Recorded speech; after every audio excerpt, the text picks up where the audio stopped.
बैलगाडा क्षेत्रामधील बारमहिंद केसरीचा मानकरी असलेला असा हा बकासूर आज कोरेगावच्या ओपन मैदानामध्ये आला आणि आला असा की त्या जोशामध्ये आला आणि त्यानं दाखवून दिलं की आज तो एक नंबर किंवा गुलाल आज 100% घेऊन जाणारच आणि आज मोठ्या लक्षाला तो भावपूर्ण श्रद्धांजली दिली, गुलाल घेऊनच देईल.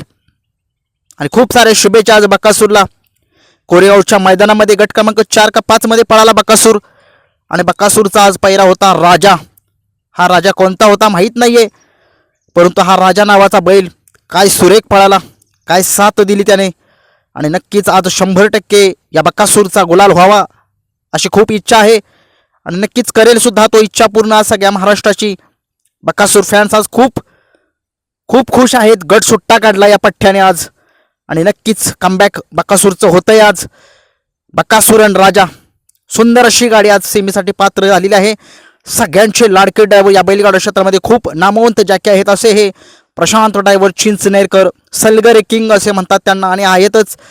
यांनी जी गाडी आहे ती सेमीसाठी पात्र केलेली आहे बकासूर आणि राजाची. खूप साऱ्या शुभेच्छा या जोडीला.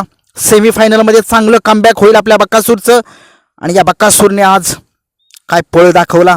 संबंध महाराष्ट्राने आज फिट आहे बकासूर, खूप तंदुरुस्त आहे आणि नक्कीच 2 ते 3-4 दिवसानंतर तो बाहेर आलाय आणि आज 100% कमबॅक होईल. या देवाचं कमबॅक झालं पाहिजे कारण की या बैलगाडा क्षेत्रातले खूप लोक असे आहेत की बकासूरसाठी शर्यत बघतात, बकासूरसाठी मैदानामध्ये येतात, बकासूरसाठीच शर्यत बघतात आणि नक्कीच आज त्यांची इच्छा जी आहे ती पूर्ण होईल. आज गुलाल 100% येईल आपल्या बकासूरचा.